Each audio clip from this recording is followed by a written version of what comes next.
Okay, so good morning. Today's daf is Nedarim daf nun. Lots of chock full of stories that some we've seen before, some are just great stories, and lots of cool lessons that we will learn from them. And a lot of them have actually to do with Nedarim, so it's not like they're totally random. We are at the top of Nun Amud Aleph.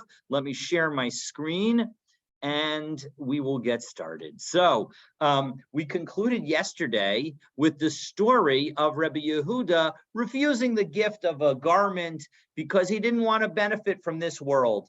And before that, we had a couple of stories, a couple of very brief stories highlighting the benefit of work, that work in and one of them involved Rabbi Yehuda. One of them involved Rabbi Yehuda. And this was Rabbi Yehuda as well. Work is, how important the work is that we do, because work gives honor to those who perform it. And we were just actually talking about, somebody who is looking for work. When you don't have work, and you want the work, there's a sense of a lack of honor in one's life, and so that's just highlights how important and what a great mitzvah it is to provide work for somebody. But now we're going to get started with the story of Rabbi Akiva, his wife, and his father-in-law. And we saw this story not too long ago. It was only back in Maseches Ketubot, on Samach Bet. And so if in fact this story sounds familiar, that's going to be why. So we pick up on the third line of Nedarim Daf Nun Amud Aleph. Second word on the line is Rebbe. Rabbi Akiva it kadashta le barte de kalba savua. So Rabbi Akiva was got engaged, did kedushin with, the daughter of Kalba Savua.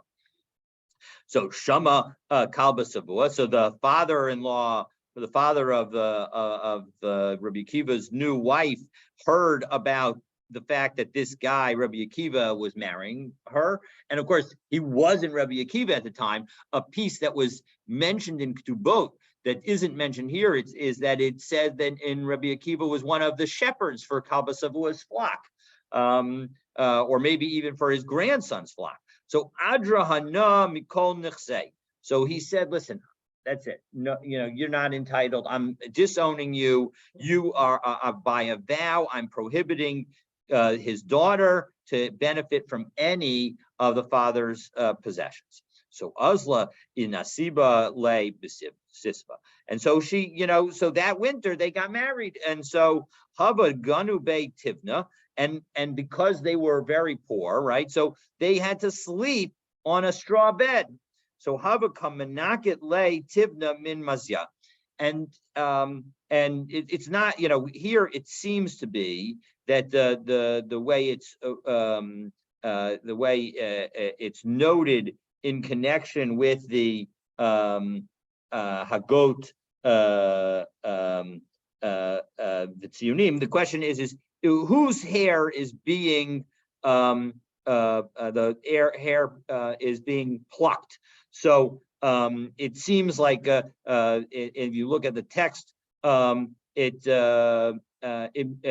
looks like it's being her hair that is that the Rabbi Akiva is pulling the straw out of. So Amrla. And he, because he has great love for her, so he wants her to look nice. So he says to her that not only would I pull the straw out of your hair, but if I could, if I had the ability, Ramina lich Yerushalayim de Dahava, I would give you a golden Jerusalem, which was like some kind of crown that was, the walls of Jerusalem. Imagine a crown, a gold crown that looked like the walls of Jerusalem that women would wear in their hair to look beautiful.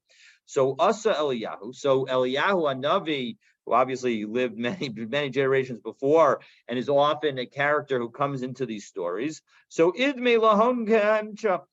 So he came in he appeared to him as a regular person. Because Kari Abava. and he came to the door. And so Amar lahu, and Eliyahu said to them, Havali porta desivna, can you give me some straw? The yaldas itzi velesli midas laguna. And because I got, my wife just gave birth and I have nothing for her to lay down on. So the point is that, so Amar la Rabbi Akiva say, so Rabbi Akiva said to his wife, Chazi Gabra da afilu tivna lo islay. Look, I was just bemoaning the fact that I don't have the ability to give you a crown, and this person doesn't even have straw. And so the Ron points out here, Asa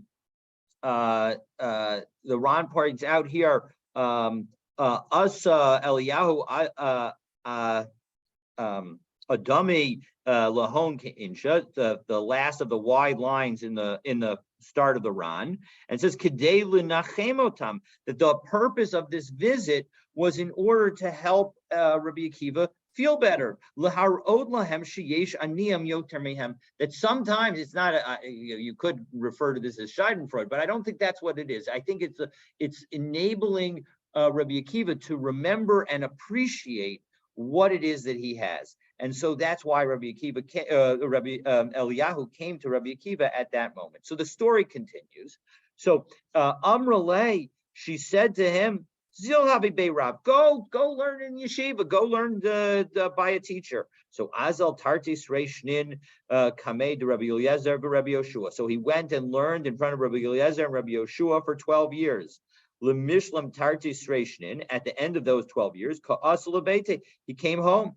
Shrama min acharei beitei, he was nearby his house and he heard from outside. The ka'amar lachad rasha l'divisu, that one of his a wicked person was saying to his wife, Shapir avid lichavuch, your father did the right thing. It was good what your father did to you. Chad lo damilech. One is that he's not your equal. He's like a shlub. This guy's just a shepherd. You deserve way better. And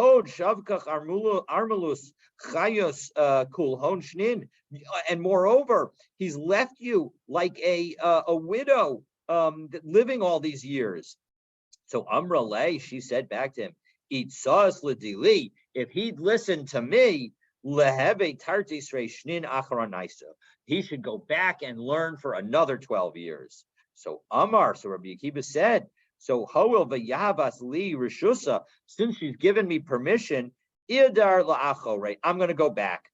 Hadar v'azal, so he went back. So hava tarte srei shnei achornaitha, and he ended up learning for another 12 years. Now, a couple of things on this. One is to just note that Reb Chaim Shmulevitz uses this to say, boy, well, shouldn't Rabbi Akiva have gone in to at least say hello to his wife? Now, you don't have to read the story as saying that he didn't. You could just say that, well, we skipped that part. The point is that he got the confirmation, but one can certainly read the story as suggesting that he didn't. And Rabbi Chaim Shmulevitz highlights that when we sit down, and this is actually not just a lesson about Torah, but frankly, I think it's a lesson about everything, that when we sit down to do something, that 2 hours is not the same as 1 hour followed by a break and followed by another hour. Now, it's not to say that we don't need breaks. Obviously, we need breaks. But, and after 12 years, maybe you needed a break. But if you don't need a break, then being able to work consecutively, setting aside a certain period of time in your life for anything, but especially for learning Torah, is crucial. And so when you can set aside a period of time, you want to make sure to set aside as long a period of time. And a longer period of time is going to be better than 2 shorter periods of time that associate with the same thing. And you can understand why, because anytime you come back to it, whether it's a task or the learning Torah, etc., you have to go over where you were in order to get back to where you were at the first place. So the point is that there's great merit in being able to learn consecutively or do anything consecutively for that matter. So also be'esrin va'arba and alfin zuge tamide. So when he came back after those 24 years, he brought with him 24,000 pairs of students. Now it's very interesting, and one can highlight the fact, how is it, because the 24 matches the 24 years. And yet, when he came back the first time, he didn't come with 12,000 students. So this further highlights the point that Reb Chaim Shmulevitz is making, which is after 12 years, he had zero, right? Now he's coming back with 24,000. So he comes back with 24,000 pairs. So Nafakuli Amala Ape, everybody saw, oh my gosh, this great man with 24,000 students is coming to greet him. Not clear, and we'll see this inside the Mefarish, which is listed as Rashi here, that will a great point that it could be. It's not clear whether the wife knows that this is her husband or not, but let's see. And so she got up to greet this person also. Whether she knew it was her husband or not clear. So Amra Lahahu Rashia. So this again, the wicked person, and there are these wicked people in our lives, and we should try to limit their influence and make sure that we don't listen to them. You're gonna go like that, that way, where are you going? So Amrale, so she said to the wicked person in an appropriate response, Yodea tzaddik nefesh behemto. A tzaddik knows the soul of the tzaddik's animal. So what does that mean? So let's take a look in the Mefarish about 1, 5, 6, 9, 10, 12, 15, 16, 17 lines down. Yodea tzaddik nefesh behemto. Is the Amri de Habis Yada de Rabbi Akiva Haba. So there's some who say that actually she knew that this was her husband who was coming. But Amralai, and what she was telling to this Russia is Delo mitgane be'ene, that it's okay. He is not going to be embarrassed or look down at her. The East to Amri. Delo Havas Yada, and there you could even say that she didn't know that it was Elahachika Amra. But what she was saying is the following: the tzaddik lo mevazel le'inshi.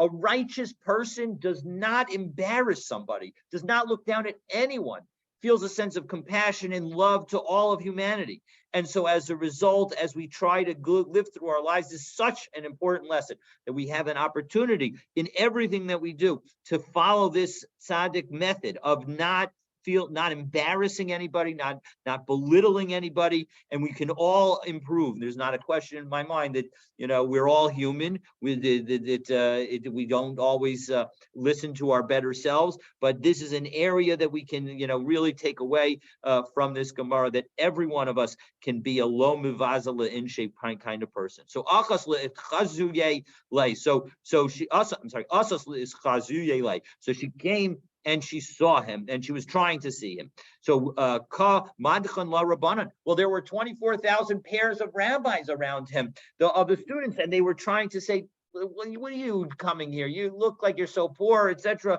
So, Amar lahon, when Rabbi Akiva saw that they were pushing her away, what did he say to them? Hanichula, let her alone. Shali v'shalachem shalahu. When I was learning this daf with, hearing Rabbi Aryeh Leibowitz tell a daf, he mentioned the famous line that behind every great man is an even greater woman, and this is exactly, this is the Gemara's source for that concept, that everything that you and we and I have done and have learned, all of that, it belongs to her. So Shama Kalba Savua, so Kalba Savua, his father-in-law, heard that this great guy was coming in. And again, unclear whether or not he knows that it's his son-in-law, but also the Itchal al Nidre. And so as a result, he asked for his neder to be undone. The Ishtarei, and so as a result, he was eventually released of the vow, and as a result, Rabbi Akiva was able to benefit from his father-in-law's wealth. Min shis mile iatar Rabbi Akiva. And so now the Gemara notes that as a result, there were 6 steps, 6 things that enabled. Let's just note the 2 questions that are asked about Kalba Savua coming to Rabbi Akiva to undo his vow. So first question is, how could Rabbi Akiva annul a neder when he would benefit? And second is, how could the neder be annulled due to something that would happen in the future. In general, if something that was not knowable now happens in the future, that's not a basis, that's not a petach, an opening in order to annul the vow. So how is that possible? So on the first question, the Rivash suggests that actually Rabbi Akiva didn't annul the vow himself. He found the opening, he found the enabling to how it could be annulled, but either maybe he was part of a Beit Din that did it, but he didn't do the annulling himself. With respect to the second question, there are a couple of different answers as to how the vow could be annulled, notwithstanding it was something that happened in the future. I don't think so. So one possibility is that the vow was annulled based on the fact that and this is suggested by the Ran, that the Rabbi Akiva's commitment to go and learn, which he had made to his wife before they even got married, that commitment was enough to know that in fact he would have some knowledge in the future. Indeed, Tosfos and Ketubot says that anyone who spends time to diligently learn is going to become great. Now, who's going to consider them great? That's something else. But in the objective sense, they will be great. And so as a result, as soon as Rabbi Akiva committed to doing this kind of learning, it was clear that he was going to be great. Did he go back again? Did he go back for a third set of 12 years? No, I don't know, actually. I'm not. Well, remember, these are the 24,000 students that all died in the time between Pesach and Shavuos. And so I don't know exactly, it's not clear exactly the timing of these different aspects, but in any event, and it's interesting to think, does, for example, you could argue that maybe the fact that if in fact you read the story as, if you read the story as if Rabbi Akiva did not go in to see his wife, well, maybe that lack of sensitivity is part of the lack of sensitivity that his students had for one another. Actually, the Romans killed Rabbi Akiva, yes, and that Rabbi Akiva is one of the 10 martyrs that talked about absolutely. All right, so and finally, the Kesef Mishnah notes that actually all that was required to undo the vow was the father-in-law's regret. Regret is sufficient to undo a vow. But all right, in any event, now the Gemara is going to list 6 sources for how Rabbi Akiva became wealthy. So min shis mile iata Rabbi Akiva, min kalba savua. So we already know how he got wealthy from kalba savua, his father-in-law. Me'ayla de svinta, that the aisle of a svina. The aisle of a svina of a boat can be defined several different ways. Here in the English translation from our scroll, it defines it as a heart, the animal, the deer-like animal. But it also in the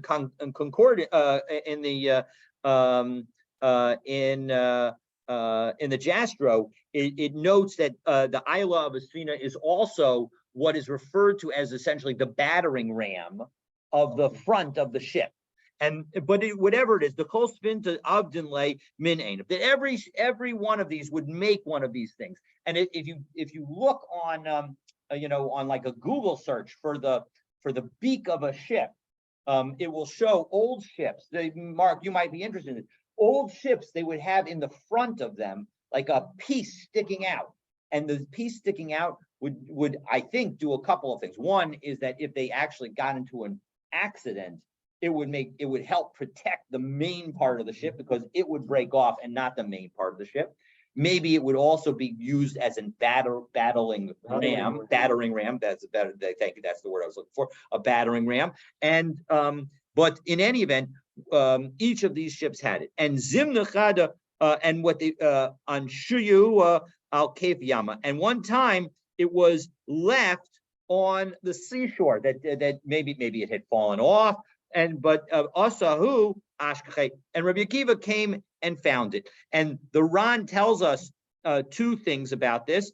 First, it tells us that the Mefarish tells us two things about this.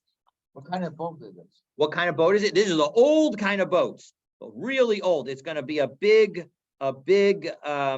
sailboat. You know, the big sailboats like in Pirates of the Caribbean kind of thing. You know that movie? So all right, so that one of those kind of boats. That's what we're talking about. So the front of it had fallen off, and Mefarish tells us that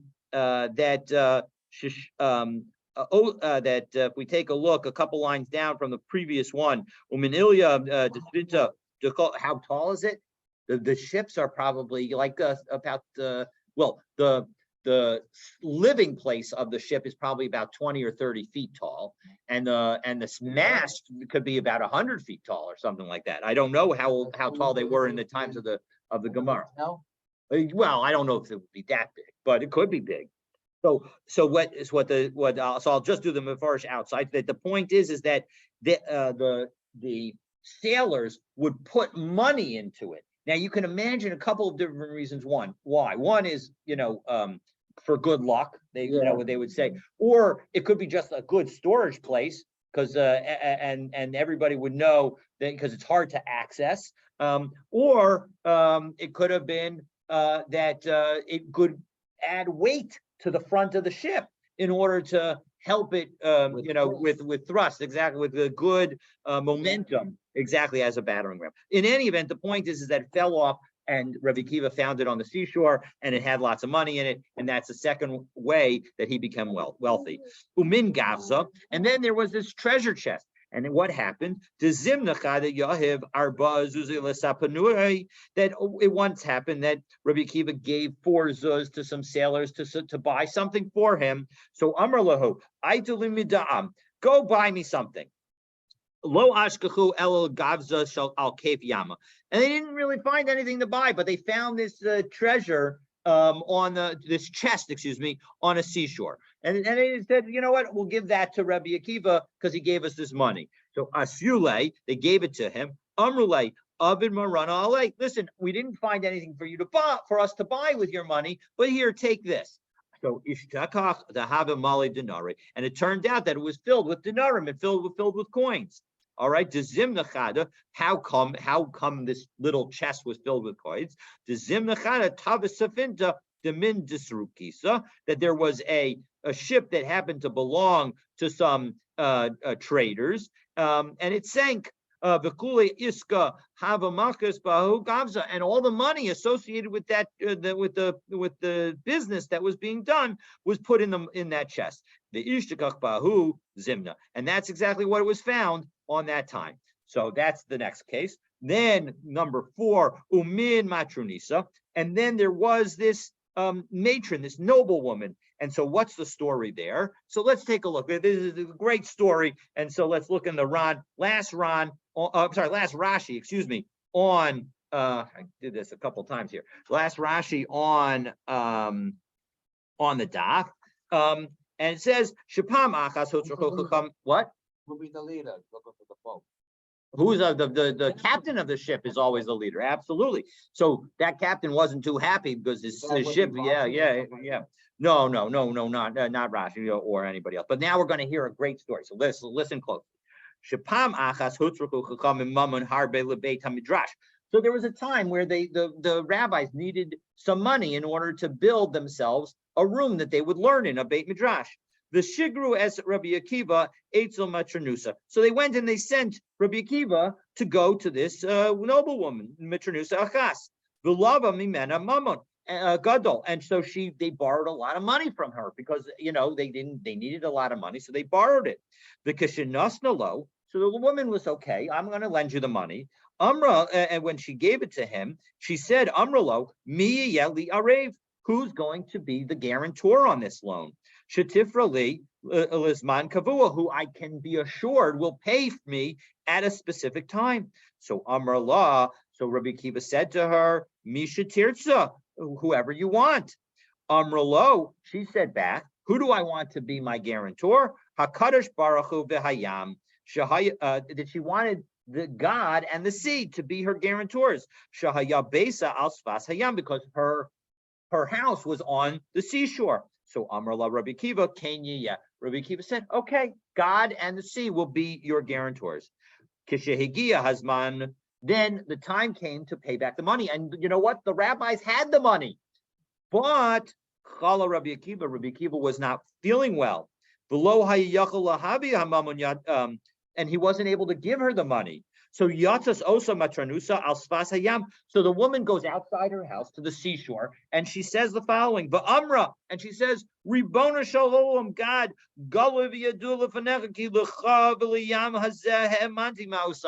I trusted my money to you, God, and to you, the sea. So Hichnis HaKadosh Baruch Hu Ruach Shtus Belibo Shalbas Kesar. So the daughter of the Kesar, of Caesar, had a moment of insanity. The Nichnasa Labeit Ganazav. She went into the storehouse with the wealth of her father. The Natla Kartalis, and she took a whole basket of treasures. The Zarkaliyam, and she threw it into the sea. The Hishlicha Hayam LePesach Beisa, and the sea brought all of this wealth to the noblewoman's home, because the noblewoman's home was right on the seashore. Shal Osa Matranusa, Vinatlasa, and then she was able to take it, and as a result, she got paid back.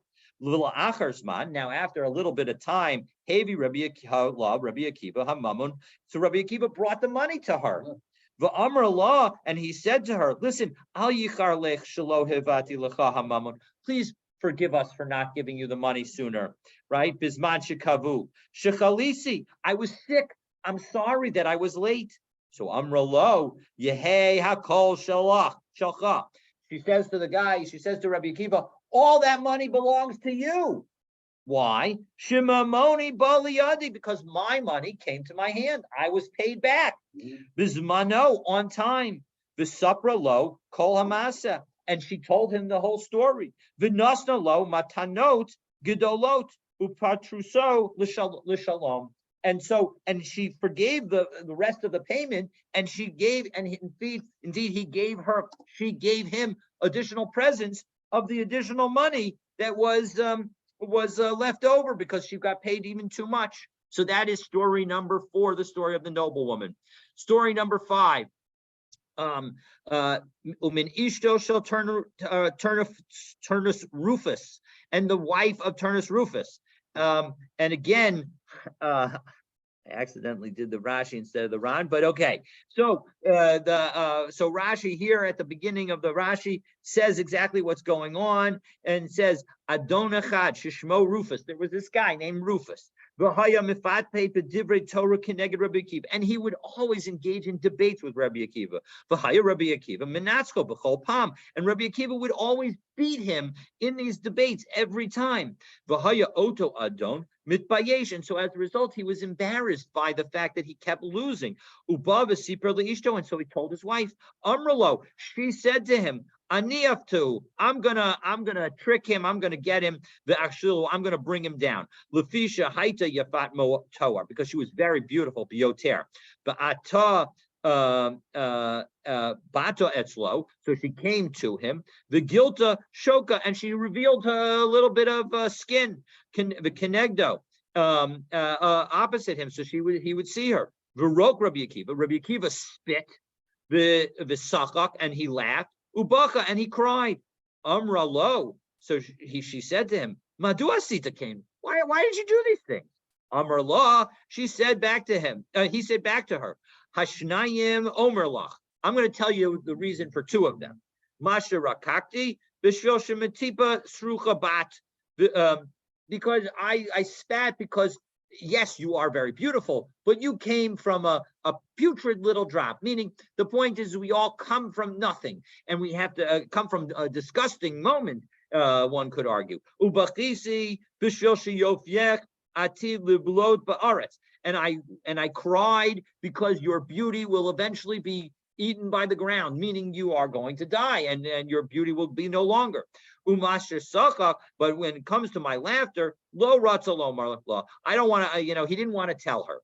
Alpha Pekin hiftsirabo, so she pushed him, adsha amarla, until he finally said why he was laughing. He was laughing because he had a sense of nevuah, that she would eventually convert, and she would actually marry Rabbi Akiva. So Amra lo she responded back to him,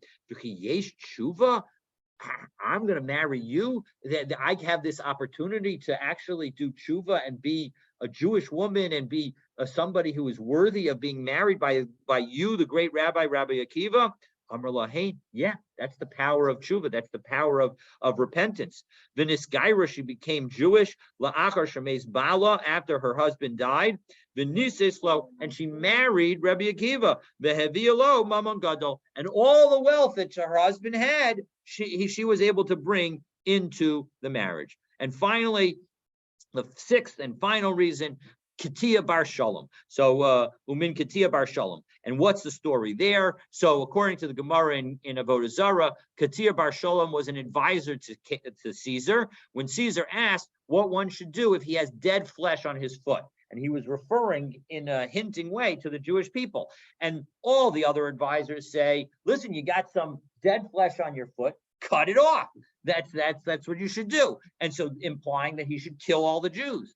So, but Katia Bar Shalom said that Caesar is going to fail in doing so. And to the extent you do kill the Jews in your kingdom, it's going to be an amputee empire.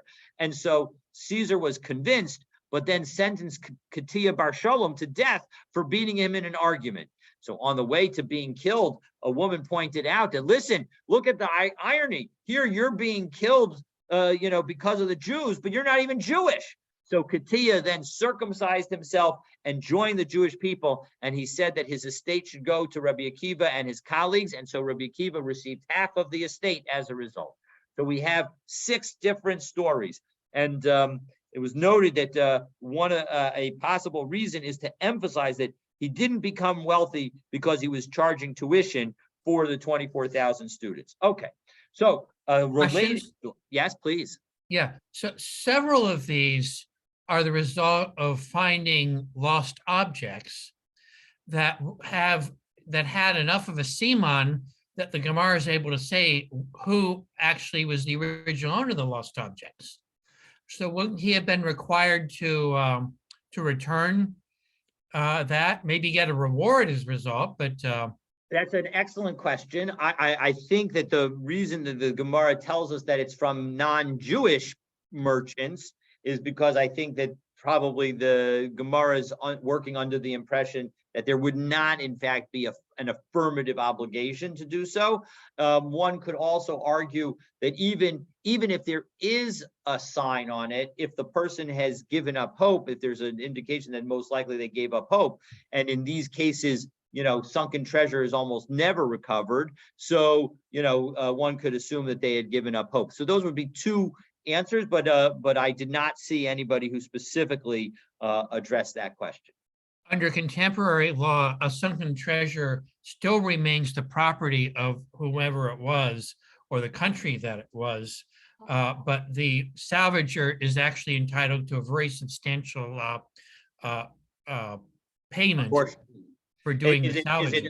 Is it on a percentage basis, or I think it's a percentage basis. Yeah, that makes a lot of sense, and that and there is a logic to that. So obviously, those rules weren't in effect at the time. And of course, the other thing that is that to the extent that the one who lost the treasure were enemies of the Jews, nothing good could happen of going back to try and return it. So those would be, I guess, that would be a third basis for not returning it. But I think you're absolutely right that in a modern day examples of this, to me, the modern day example of this would be if a rabbi got a lottery ticket and won the lottery. That would be a modern day example of this kind of story. So all right, so Rav Gamda Yahav Arba, and that's why they say, right, you gotta buy a ticket, you gotta play to win. So all right, Rav Gamda Yahav Arba Zuze L'San Sapunai. So again, we have another story. We mentioned the fact that Rabbi Akiva gave some money to some sailors. So did Rav Gamda. La'atuya Bahon Mid'am, and they should buy something for him. Lo Ashkachu, they didn't find anything good to buy on the trip. Azulai Bahon Kofa. So they ended up buying a monkey for him.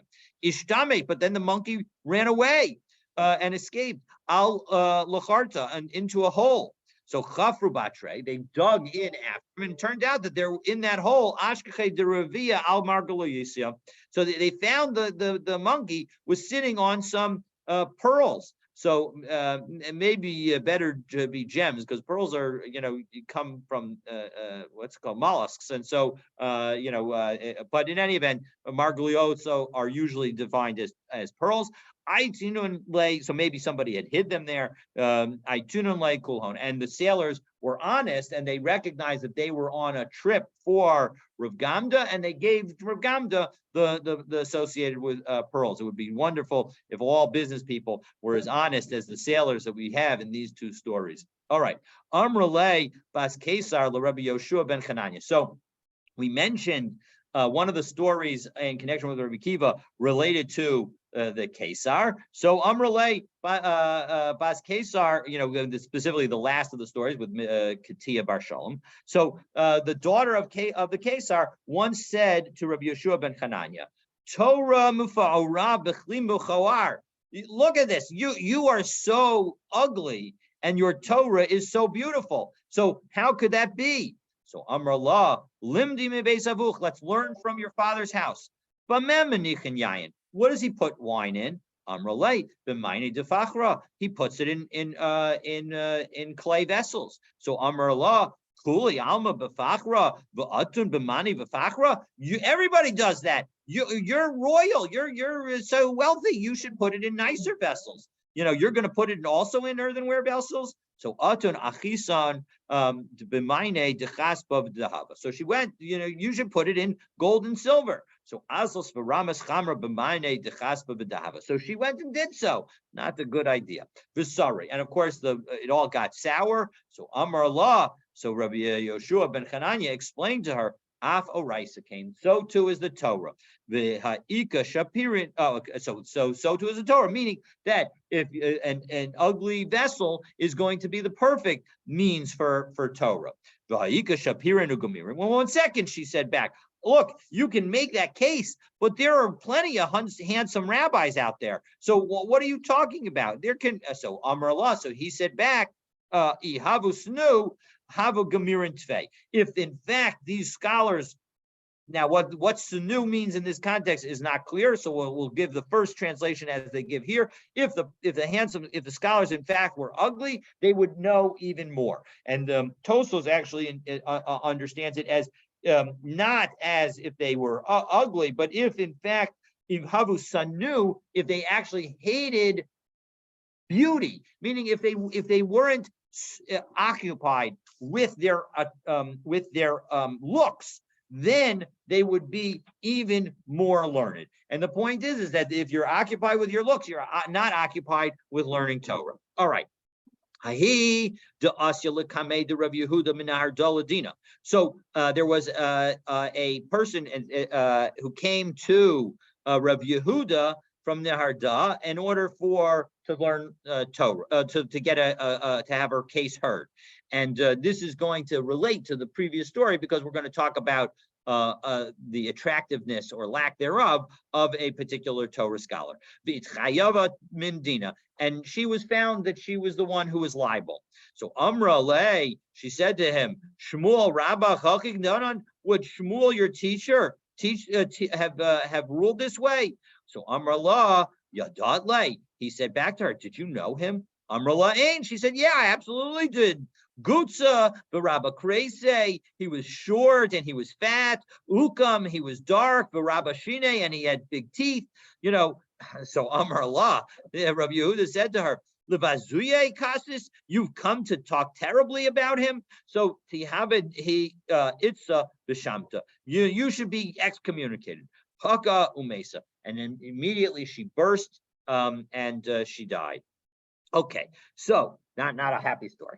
All right, but the point is we should not talk about people's looks in general, and we should not certainly not talk about it in a derogatory manner. All right, now our I did not rotate, so I'm going to rotate a little bit and then pause for a second. All right, so now the Gemara is going to return to our Mishnah, where we noted that if one used a konam to prohibit eating cooked food, one is prohibiting food eaten with bread, but one could eat a tormita egg.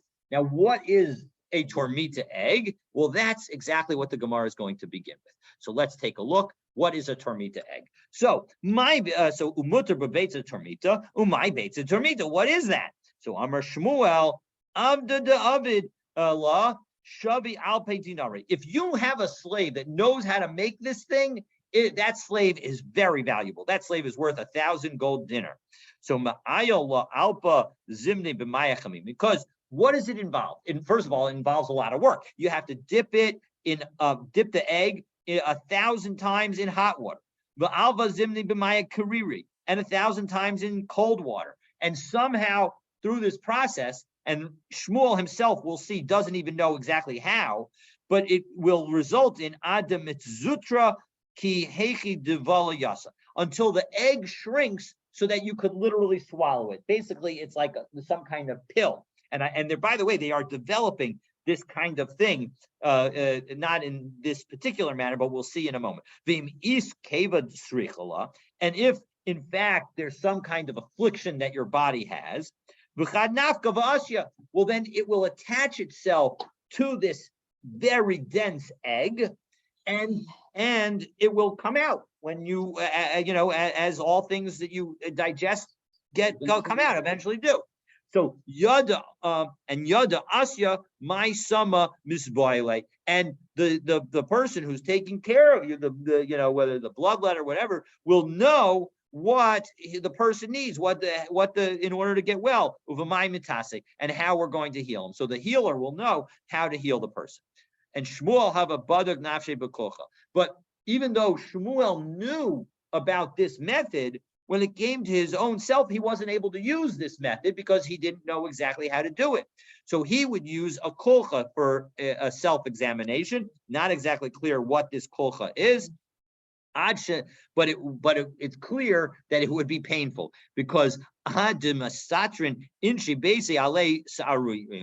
it would result in the people effectively pulling out their hair in distress over the pain that Shmuel was experiencing. Okay, the bottom line, the reason that I mentioned that actually scientists are developing this, the scientists are developing special pills that you can swallow and enable them to see and to enable to understand and potentially to deal with certain kind of maladies, that it will vibrate and various things. So very interesting stuff that's going on in the medical profession that are one could root them in this concept of swallowing something that gets processed through the body, that exactly for diagnosis. Okay, so now that we talked about knowledgeable slaves and the value of them, we're going to have another story about a slave that was going to learn something. So Tanan Hasam. Now, first, before we know this, it's important to know the following concept: that when you work in somebody's field, Mark, you are allowed, if you're picking a fruit, let's say you're picking the apples in their field because they hired you to pick apples, you're allowed to eat some of those apples while you're working because you're hungry, right? Sometimes you get hungry while you work. And if you're in a fig field, then you're allowed to pick and eat some of those figs. But you can only eat the fruit that you are picking. You're not allowed to eat a different kind of fruit from the field if you're not picking that fruit. Now, the question is, what's considered the same species or not? So Tanan Hasam, we have a Mishnah in Maestros, Haya Ose Bechlufsin, if you were working in a Klufsin fig farm, and if you were picking the Klufsin figs from a field, Lo Yochel Bivno Sheva. You're not allowed to eat the Bno Sheva figs from that field. Bivno Sheva, and if you're picking the Bno Sheva figs, Lo Yochel Beklufsin. The Klufsin figs are the nicer figs, but whichever one you're doing, you can only do that one. You can't do the other one. Okay, as Rashi, as the Mefarish says, right? Shelo hirshasu haTorah lechol elami otahamin. The Torah only allowed you to eat and enjoy that particular species, shehu malaki, that you're cutting, and then it cites the pasuk in Dvarim. Okay. So, and so I got to change some of these Rans to Mefarishes because I accidentally did the Mefarish rather than the Ran. All right, so my Klufsin, what are Klufsin? So, Mina Dita'ene, they're a kind of fig. the Avdin Minahon Lafte, and you can make these Lafte dishes from it. So what are these Lafte dishes? Well, Hahu Gabra Diyav Avdid L'Chavre. So this guy sent his servant over to his friend, La'agmure Alpha Mine Lafte, to learn 1,000 different Lafte dishes. So Agmure Tamne Me'ah. But the friend only taught 800. Now, apparently, the friend was paid for this. So as a result, Azmane Ladina Lakame de Rebbe. So Rebbe, they brought in the guy in front of Rebbe and said, listen, Rebbe, he owes me 200 more recipes. So Amar Rebbe, now we don't actually get the result of this case. We don't know who won. So so don't ask me, Mark, I'm not going to be able to tell you. So Amar Rebbe said, Avoseinu Amrunas Shinu Tova. Our teachers, our forefathers said that they've forgotten what it is to have the good life. Anu afilu be'einenu lo ra'inu, and we never even saw the good life, and yet you have 800 recipes of these delicious fig-based dishes. That's amazing. Now, of course, again, like I said, we don't actually know who won this case, but in any event, that's the bottom line. So finally, Rabbi Avad le Hilula le Rabbi Shimon Bray. So Rabbi was making. So now we talked about wealth, etc. So Rebbe, who was very wealthy, was making a wedding for his son, Rebbe Shimon. And so what about this wedding? So apparently he didn't invite Bar Kapara, because we're going to see what Bar Kapara did. So Kasav al Beis Ganana. So on the wedding hall, Bar Kapara wrote, Esrin va'arba alfin riboin dinarin, 24,000 10,000s. Nafku al Beis Ganana din were spent on this. 24,000 10,000s. So if you do the multiplication, that's 240 million dinarim. So if you think that you had an expensive wedding, you are not even close to the most expensive wedding. This was some wedding. What? 240 million gold pieces. That's and a gold piece probably is worth today. A gold piece is probably worth, at least $1,000. Yeah, probably like $1,600, something like that. So, Well, a we'll dinar, talk about that in a moment. Go ahead, Charlie. a dinar in Roman times was a denarius, which was a silver coin. Okay. So it could have been a silver coin. All right. So you're good point. Thank you. So silver might be $10. So, but it's still, that would be $2.4 billion on a wedding. And what about that? The low azmane lebar kapara, and the guy didn't invite me. Meaning you're spending so much money and you don't have the money to invite just me. That's terrible. So Amar Le and Bar Kapara then said to Rebbe, Ima ovre ritzono kach. If somebody who violates God's will because you didn't invite me, this is what you get, meaning you are so wealthy with that. How much more will somebody who does God's will receive? Azmane. So all right, so Rebbe took the rebuke and he invited him. So Amar, so Bar Kapara said, if the person who does God's will in this world gets such a reward, how much more so is the reward that we should get in the world to come? So you may be wondering, why didn't Rebbe invite? Exactly. Why didn't Rebbe invite Bar Kapara in the first place? Well, for that, stay tuned for tomorrow. So if you want to know why Bar Kapara wasn't invited, you got to stay tuned for tomorrow. Hold on just a second. I'm going to stop the recording. All right.